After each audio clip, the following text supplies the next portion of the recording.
అనంత సంసార సముద్రతారా నౌకాజితాభ్యాం గురుభక్తిదాభ్యాం వైరాగ్య సామ్రాజ్యద పూజనాభ్యాం నమో నమః Shri గురుపాదుకాభ్యాం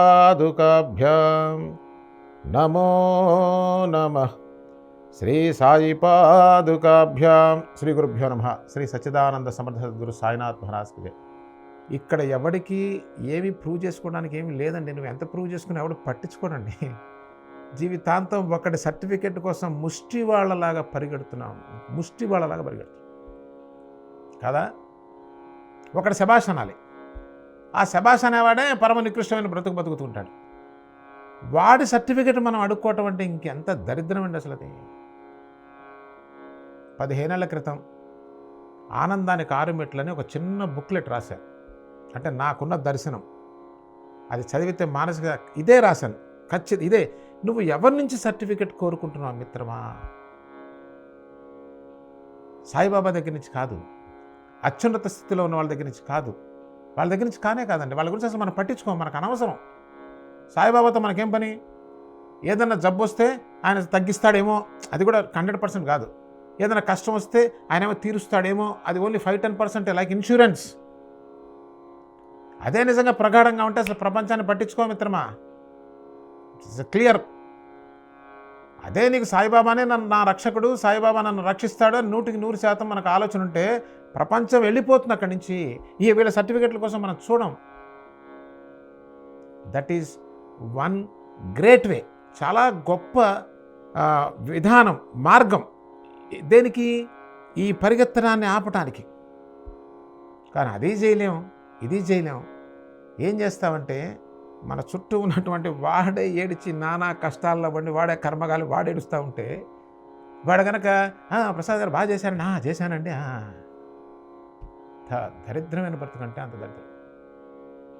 never ever look for anybody's appreciation. ఎందుకంటే నేను దుఃఖంలో ఉన్నాను కాబట్టి వాడేదో ఒక మాటని ఇట్లా అంటే అది చిన్న ఓదార్పు, దానికన్నా దరిద్రం ఇంకోట్లేదండి. అవన్నీ తోసవతల బారేయండి. ఆలోచన చేయండి. మీకు ఎవరి అప్రిసియేషన్ అక్కర్లా.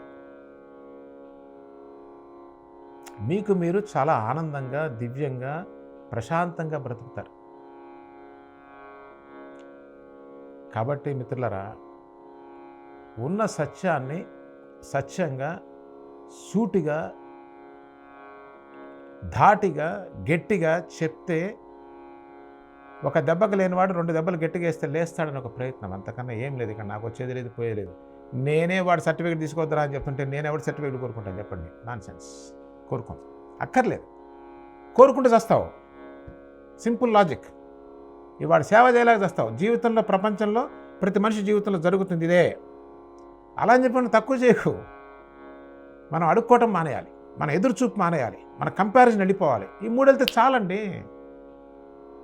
70% రోగాలు పోతాయండి. Live your life man, live your life. Why are you living for someone? పక్కవాడు బెంజి కొన్నా కూడా వాడి ఇంట్లో నిద్రపోడు. నీకు తెలియదు ఆ విషయం మిత్రమా. నువ్వు వాడు కొన్న బెంజి కొంటానికి నువ్వు జీవితాంతం చేస్తావు. నీ వల్ల కాదు బెంజి కొంటావు. అది బాయ్, ఇది బాయ్. వాస్తవం ఏంటంటే నువ్వు ఏది కొన్నా కూడా ఆనందంగా ఉండలేవు మిత్రమా. ఏది కొన్న వాళ్ళు ఎవరు ఆనందంగా లేరబ్బా. ఉంటే నాకు ఒక్కడిని చూపించు, మొత్తం దుకాణం సర్దేస్తా. నేను తప్పని నిర్ధారించుకుంటా, మాట్లాడనుట్లా. నా జీవితంలో నాకు అనుభవంలో ఉన్నవే మీకు చెప్తున్నా. పుస్తకాల్లో నేను చెప్పనండి. ఇంకా నేను చెప్తా, పుస్తకాలు చదవద్దు. సత్యం పుస్తకాల్లో చూస్తారా? సాయిబాబా సూటిగా చెప్తున్నారు. ఒకసారి నవ్వుతూ చెప్తారు, వీళ్ళంతా బ్రహ్మాన్ని పుస్తకాల్లో చూడాలని ప్రయత్నిస్తున్నారా? ఇది ఎంత హాస్యాస్పదమైన విషయం. పుస్తకంలో భగవంతుడు ఉంటాడండి. మన వాళ్ళు అడుగుతున్నారు ఇప్పుడు, సాయిబాబా ఏ శాస్త్రాల్లో ఉన్నాడు అంటే వాడికి అసలు శాస్త్రమే తెలియదు, వాడికి అసలు తలకాయే లేదు. నిర్మహమాటంగా చెప్తున్నాను నేను. దానికి ప్రూఫ్ చెప్తా. ఆ మాట చెప్పాను కదా, ఈ మాట కూడా చెప్పాలి కదా. శాస్త్రమే చెప్తున్నది మిత్రమా. అత్యున్నతమైనటువంటి నువ్వు గాడను, ఇంటెలిజెన్స్ను, మరొకటను 100 పేర్లు పెట్టుకో.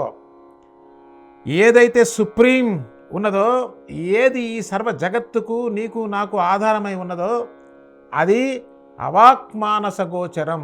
ఏమైపోయారు, ఎక్కడికి వెళ్ళారండి వీళ్ళందరూ? వీళ్ళు అసలు ఎవరు శాస్త్రాలు చదవడం పాడలేదు. ఊరికే వాడెవడో చెప్పాడు కదా వీడు శాస్త్రం అన్నాడు. వీడికి శాస్త్రం తెలియదు, పాడు తెలియదు. శాస్త్రం తెలిసిన ఎవ్వరు కూడా అట్లా మాట్లాడరు అసలు. దాన్ని బట్టే చెప్పచ్చు. ఎవడైతే సాయిబాబాని శాస్త్రంలో చూపించమన్నాడో వాడు డైరెక్ట్గా చెప్పవచ్చు నెంబర్ 1 థర్డ్ గ్రేడ్ పర్సన్. ఏ నాలెడ్జ్ లేదు వాడు అసలుకి. ఏంటి, భగవంతుడిని పుస్తకంలో చూస్తావు, అసలు ఆలోచన ఉందా? ఆ శాస్త్రమే చెప్తున్నది భగవంతుడు అత్యున్నతుడైనటువంటి వాడు అవాక్ మానస గోచరం అంటే ఇదన్నా అర్థమైందో లేదో అవేం అర్థం కావు మనకి. ఊరికే పనికి మాలిన ప్రశ్నలు ఏంటి తప్ప వాక్కు వల్ల కానీ మనస్సు వల్ల కానీ గోచరము కానటువంటిదే భగవంతుడు అంటే. మరి ఈ రెండు కాకుండా ఎలా అండి? ఇవేం తెలియదు మనకి, ఊరికే మాట్లాడతాం. వాక్ అంటే మనస్సు కదలిక వల్ల వచ్చినటువంటిది వాక్ అండి. మనస్సు కదలటువంటి విషయానికి సంబంధించినటువంటిది మనస్సు అండి. అంటే విషయాలకి అతీతంగా ఉన్నటువంటిది భగవంతుడు. మరి దాన్ని ఎట్లా తెలుసుకుంటాం? మరలా వచ్చే కార్యక్రమంలో మరిన్ని సత్యపరమైన విషయాలతో కలుసుకుందాం. అంతవరకు సెలవు.